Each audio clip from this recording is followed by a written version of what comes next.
Olá, boa tarde. Bem-vindo a mais um Mercado e Companhia. Veja os destaques de hoje. Cautela no mundo. Mercado espera pronunciamento oficial do presidente Donald Trump após Irã atacar com mísseis bases aéreas com tropas americanas no Iraque. A Associação Nacional dos Exportadores de Cereais avalia que aumento da tensão geopolítica pode dificultar embarques do grão ao país islâmico. E ainda, Conab estima que produção de grãos no Brasil pode atingir recorde na safra 2019-2020 e chegar a 248 milhões de toneladas. Preço do milho. No mercado físico, o preço atinge maior nível desde junho de 2016, aponta Agrinvest Commodities. Tem ainda as cotações, a sua participação e muito mais. Mercado Companhia já está no ar. Os mercados estão cautelosos à espera do pronunciamento oficial do presidente americano Donald Trump após o Irã atacar com mísseis duas bases aéreas com tropas americanas ontem no Iraque. Depois da ofensiva, Trump chegou a dizer em uma rede social que estava tudo bem. E o chanceler do Irã afirmou que não quer guerra, mas que o país vai se defender. Hoje o petróleo opera em queda, mas após retaliação iraniana, o barril avançou mais de 4% no mercado internacional. Para mais detalhes sobre essa cautela no cenário mundial, a gente conversa agora com a Verônica, que é analista de comércio internacional da BMJ Consultores. Olá, Verônica, boa tarde. Levando em consideração essa escalada na tensão entre Estados Unidos e Irã, o fornecimento do petróleo pode realmente ser prejudicado? Boa tarde, pode sim. E a gente tem observado aí justamente essa volatilidade do preço. Na realidade, a volatilidade reflete a incerteza. Então, a gente tem uma expectativa de dificuldade de acesso ao petróleo no mercado. Então, a gente deve observar isso nos próximos dias ainda. A gente, como você mesmo comentou, a gente teve aí uma queda recente no preço, a gente teve uma elevação na sequência. E aí, imagina que após o anúncio, o pronunciamento do Trump, a gente tenha uma nova reação do mercado também. A princípio, né, Verônica, a leitura que a gente faz à distância é que o Donald Trump deve entender esse ataque do Irã como algo natural, até porque não houve baixa de soldados americanos, né? Todos conseguiram sair do local do ataque. Se ficar nesse termo, você acredita que o preço do petróleo também vai gerar essa estabilidade ou você acredita que a gente vai ter que aguardar um novo posicionamento dos Estados Unidos para saber se isso vai impactar o preço? A reação americana, num primeiro momento, e a gente tem acompanhado a política americana muito pelo Twitter, né, foi exatamente essa, de que foi uma reação proporcional do Iraque, uma reação esperada, inclusive, e a gente tem sim a expectativa de que com uma reação normal, digamos assim, do Trump, dos Estados Unidos, o preço do petróleo também vai se estabilizar no curto prazo. Então, por isso que eu digo, a gente tem que esperar mesmo esse pronunciamento e os próximos dias, inclusive para ver se vão ter outras repercussões e outras ações do lado iraniano.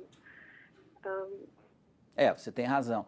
E qual que é a sua expectativa pessoal, assim? Você acredita que a expectativa é que haverá ainda outros avanços, principalmente no campo do terrorismo por parte do Irã contra os Estados Unidos ou eventuais aliados, até porque os aliados até esse momento não tiveram um posicionamento mais próximo à atitude americana, né? Eles procuram um distanciamento. Você acredita da possibilidade em que grau de ataques terroristas daqui para frente, Verônica? Eu acredito que sim, a gente pode esperar mais algumas ações, até porque esse momento foi digamos assim, um pico dos conflitos, né, com a morte do general, com o assassinato do general iraniano, mas a gente tem um contínuo, né? Eu nem gosto muito de usar o termo guerra ao terror ou algo assim, mas a gente tem observado esse conflito num longo prazo, então não é algo desse momento. Só que com esse pico a gente pode esperar sim um acirramento dessa relação. Eu acredito que por parte dos Estados Unidos não haja interesse em esquentar as relações, digamos assim, e partir para uma guerra, e muito menos por parte dos aliados. Até os próprios iranianos comentaram, no próprio pronunciamento do governo iraniano, foi de que não queremos uma guerra. Então, é uma guerra que ninguém quer e que não digamos assim, proveitosa para nenhuma das partes nesse momento. De qualquer forma, estamos lidando com grupos armados não governamentais também, então, que são bastante mais imprevisíveis. Como eu falei, do parte dos Estados Unidos, a minha expectativa, pelo menos, é de que a reação não seja de elevar o tom e não seja de escalonar esse conflito nesse momento. Eu queria que você falasse um pouco sobre o que isso representa como impacto, né, para o cenário econômico mundial e principalmente para o Brasil, né? O Brasil, nesse momento, está se colocando meio à distância desse conflito, até porque o Irã é o quinto maior importador de produtos brasileiros. Então, eu queria que você falasse um pouco sobre esse impacto que poderia causar se houver um agravamento do conflito entre Estados Unidos e Irã. Na realidade, bom, olhando do ponto de vista de exportação, pauta exportadora brasileira, o foco do impacto, digamos assim, é no agronegócio. Então, não é um país para o qual nós exportamos muitos produtos, mas é um país importante para poucos produtos. Então, a gente tem um importantíssimo destino do milho, importantíssimo destino para as carnes. O Oriente Médio, de modo geral, é um importante destino para a carne brasileira, para soja, açúcar. Então, para esses produtos, a gente tem que acompanhar de forma bem próxima. A gente não teve uma retaliação, por exemplo, mais séria, digamos assim, teve que a gente pode considerar uma repreensão por parte do governo iraniano, a nota emitida pelo governo brasileiro de apoio ao assassinato do general. E nesse momento a gente ainda não observa uma reação do mercado, digamos assim. Quais são os riscos, né? São riscos mais sistêmicos. Então, quando você mexe, por exemplo, com o preço do petróleo e quando você começa a falar em termos de segurança, logística, fretes, você aumenta os custos para todo mundo. Então, não afeta só o agro, mas afeta muito o agro e vai afetar a indústria também. E aí tem um efeito dominó, que não afeta só o comércio Brasil-Irã, mas com o Oriente Médio, de modo geral, afeta o comércio com a Ásia, inclusive. Então, nesse sentido, pode ser bem negativo. A gente tem que esperar, na verdade, para ver quais vão ser os próximos passos, né? Como eu falei, no momento a gente acompanha com cuidado, mas ainda não houve uma retaliação. Quais são os possíveis riscos aí? Você tem piorar a situação econômica do Irã, então você diminui as compras, basicamente, se o país sofrer mais sanções econômicas, se o país tiver uma situação de crise, enfim, social, especificamente, caem as vendas para o Irã. Você também tem as dificuldades logísticas que eu mencionei, então acesso, de fato, aos produtos, dificuldade de entrega de produtos no país e na região, de modo geral. E você tem a relação com os países vizinhos, gera uma instabilidade, né? A gente tem o Oriente Médio já é uma região um pouco mais instável, historicamente falando, e agora com isso você tem um ingrediente a mais aí para a instabilidade da região. Então afeta a relação com Israel, afeta com a Arábia Saudita, por exemplo, que são importantes aí parceiros comerciais do Brasil também. Bacana. Comerciais e políticos.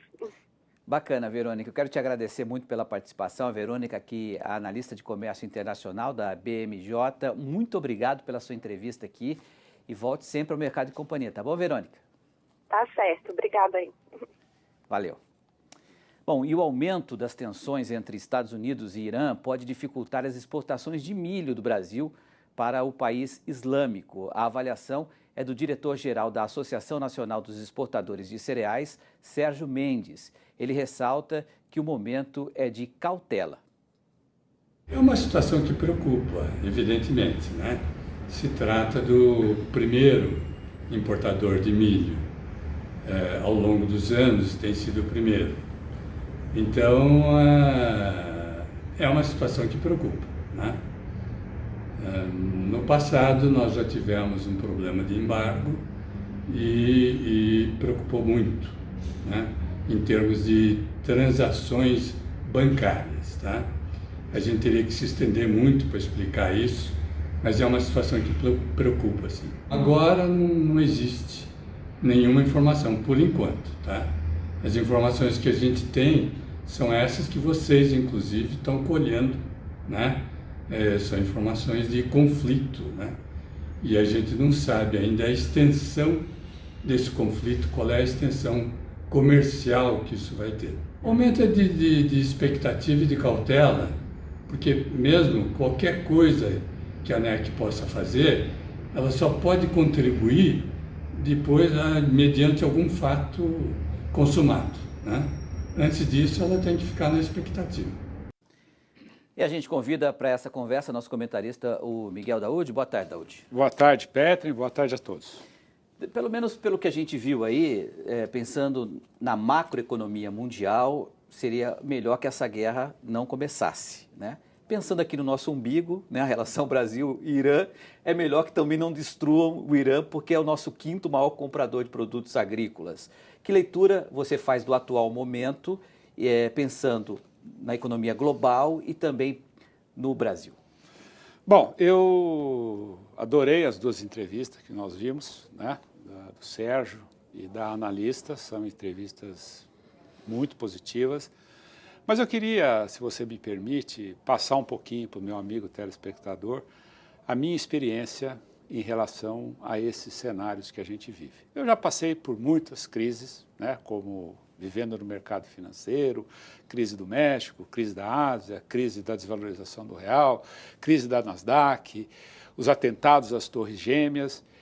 E no começo da minha vida financeira, eu ficava muito na Bolsa de Valores. Lá não tinha celular, não tinha absolutamente nada naquela época. O que você tinha era o pregão Viva Voz. E tinha os operadores vendendo ou comprando. Gritando, aquele jeito lá. Gritando. E você ficava ávido por notícias. E lá tinha um senhor que sempre estava lá, um senhor judeu, velhinho, que viveu em campo de concentração, né, passou por uma vida muito dura. E um dia, ele mal falava com a gente, ele só cumprimentava. E um dia, nós estávamos lá no auge daquela bolsa sobe, cai, ele me chamou e falou, por que vocês ficam olhando notícia? Eu falei, para saber como é que nós vamos nos posicionar.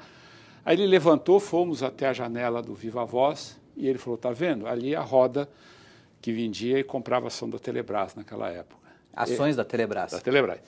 Aí ele falava, presta atenção no operador do Banco Garantia, fazendo assim com a mão. O que ele está fazendo? Eu falei, está comprando. E o Banco Garantia era o que determinava todo o comportamento do pregão, tanto que o Paulo Leme era um dos donos. Ele falou, então, o que você tem que se preocupar é para onde vai indo o dinheiro. E aí é que está o mercado, porque os grandes investidores têm as informações. E para onde está indo o dinheiro agora? Exatamente. Então, agora, eu estava conversando ali com a Larissa, que é a produtora agora do Rural Notícias. Do Rural Notícias, eu dizia para ela, olha, eu estou tranquilo. Está todo mundo na expectativa do pronunciamento do Trump. Ah, o Trump, o que ele vai dizer, como é que vai fazer, o que vai acontecer. Eu acho que essa situação lá é grave. A probabilidade de dar coisa errada é muito grande. Mas pelo comportamento do mercado financeiro agora, nós não vamos ter novidades. Eu acho que o pronunciamento do Trump não vai ser um pronunciamento catastrófico, que vai mexer com os mercados, porque os mercados já se acomodaram. Você acha que o Trump não vai reagir a esse ataque às bases americanas? Não vai reagir, porque vamos entender, você disse uma coisa que eu prestei muita atenção. O ataque não teve mortes. Agora, você acha que você joga um míssil por quase 800 quilômetros e vai errar? Não, você poderia acertar a base americana. Então você acha que o Irã fez esse ataque para jogar para a torcida? Para jogar para a torcida. Né, na linguagem do futebol, para agradar a população. Mas a pergunta que se faz agora... E o Trump, quando ele disse assim, não... Ok, reagiram, ficamos no 0 a 0. Fica 0 a 0. Então, agora, o que está se discutindo é uma ação para tentar segurar isso. Porque, Pedro, tem uma coisa, o problema não é essa questão do petróleo, o problema não é isso, não é nada disso. O problema maior é que a crise de 2008, ela foi causada por um veneno que se chamava taxa de juros muito baixa e muito dinheiro no mercado. E aí formou bolhas. E como é que essa crise foi tratada e está sendo tratada? O veneno da crise foi transformado em remédio, que é o que nós estamos vivendo hoje. Muito dinheiro e taxa de juros baixa. Então, isso mostra o seguinte, que nós estamos diante ainda de um problema seríssimo. E qualquer marola muito forte no sistema financeiro pode trazer consequências gravíssimas. E o Trump sabe disso. Apesar da decisão dele ser uma decisão, na minha opinião, mais política, porque ele está passando por um processo de impeachment, ele está com a baixa popularidade nos Estados Unidos. Então, com isso, ele arregimenta, né, o patriotismo americano em torno dele para ele poder vencer a eleição. Agora, só que ele encontrou no Irã a mesma coisa, porque o iraniano também não está feliz com o governo. Então, o governo de lá junta, né, o iraniano em torno dos Estados Unidos e os Estados Unidos juntam o americano em torno do Irã. Então, muito bem, já foi feito isso, então vamos tentar agora segurar a onda, porque a instabilidade da economia mundial é muito séria. E se nós tivermos um desarranjo neste momento, onde existe mais de 20 trilhões de dólares em bancos com rendimento negativo, a dívida em quase 300 trilhões de dólares sem atividade econômica, porque a atividade econômica está diminuindo, então nós podemos ter um ajuste muito forte diante de uma expectativa negativa de um conflito no Oriente Médio. Então, na minha opinião, seguindo a orientação desse meu amigo lá atrás, antigo, né, que me ensinou muita coisa, então eu não estou olhando o que o Trump está dizendo, o que estão dizendo, eu estou olhando aonde está o dinheiro. E o dinheiro está caminhando para uma estabilidade do cenário de hoje. O Brasil pode atingir a maior safra de grãos da história na temporada 2019-2020. Segundo a estimativa divulgada hoje pela Companhia Nacional de Abastecimento, o país deve colher mais de 248 milhões de toneladas. Veja os detalhes. A produção brasileira de grãos pode chegar a 248 milhões de toneladas na safra 2019-2020, o que representa um crescimento de 2,5% se comparado à temporada passada. Com isso, o país pode atingir um novo recorde de colheita, caso as condições climáticas sejam favoráveis. De acordo com a Conab, a produção de soja 2019-2020 deve chegar a 122.225.000 toneladas, um crescimento de 6,3% na comparação com o ciclo anterior.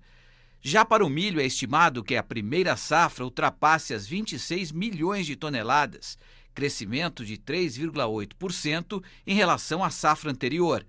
Já a segunda safra do grão deve recuar 3,1% e chegar a 70.936.000 toneladas. Com o aumento do plantio de milho na região chamada de Cealba, composta por Sergipe, Alagoas, Nordeste da Bahia, além do Amapá e de Roraima, a Conab estima uma terceira safra de milho em mais de 1 milhão de toneladas. 5,1% a menos do que foi colhido na temporada passada. Com isso, o Brasil deve atingir uma produção de mais de 98 milhões de toneladas de milho, no total da safra 2019-2020, queda de 1,3% em comparação ao ciclo anterior. O preço da saca do milho no indicador CPEA base Campinas subiu 0,65% em um dia, e fechou a terça-feira cotado a R$ 49,31, maior nível registrado desde junho de 2016, segundo o levantamento da Agriinvest.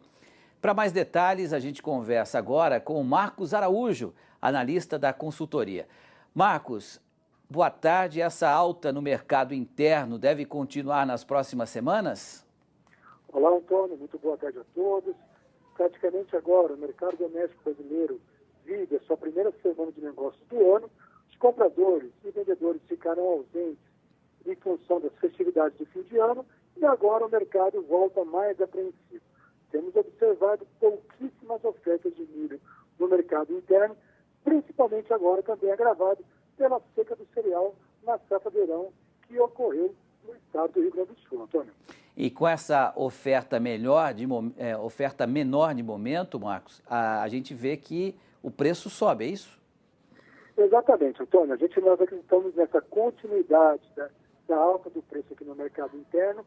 Os preços do milho devem se comportar em alta para principalmente incentivar o washout, que é o cancelamento das exportações de milho no Brasil para janeiro, para que as trades possam reverter esse milho para o mercado interno. E isso se dá em função da alta dos preços. E também nós temos um fator decisivo que incentiva essa alta dos preços, é esse bom momento do preço das carnes, principalmente do suíno e do frango de corte. A gente vê uma produção recorde de milho, uma demanda aquecida também, o milho utilizado não só para alimentação, né, do gado, mas também como fator de geração de combustível, né, o etanol, a partir da geração do milho. Tem esse outro fator também que impulsiona essa demanda, né? Exatamente, principalmente o milho do Mato Grosso, hoje, com todas essas indústrias de etanol, o milho fica estancado no estado do Mato Grosso, e aí fica mais difícil para o pessoal do sul e sudeste se abastecer do milho do Mato Grosso. Restando principalmente, o maior ofertante é o milho do Mato Grosso do Sul, uma vez também que o estado de Goiás, com as suas indústrias de etanol do milho, também tem ficado fortalecido o preço interno do milho em Goiás. E aí é por isso também que acredita nisso tudo nos mercados se comportando em alta. Para você ter uma ideia, volumes de milho disponível no oeste de Mato Grosso, na região de Sapezal, foi reportado negócios a R$40 com a saca de milho, confinadores de gado bovino agora comprando esse milho por lá, Antônio. E há algum fator no radar que possa mudar esse cenário altista para o milho, pensando aí já em 2020? De curto prazo, Antônio, nós temos aí a possibilidade de importação do milho. No entanto, principalmente da Argentina, quando nós fazemos essa conta de importação do milho da Argentina aqui para o Brasil, é um milho no oeste de Santa Catarina ao redor de R$52 uma saca. Então, nesse momento, nessa condição de importação do milho, seria esse patamar no oeste de Santa Catarina, mais ou menos R$5 acima do nível atual do mercado. Sentiu falta de algum conteúdo? Acesse canalrural.com.br.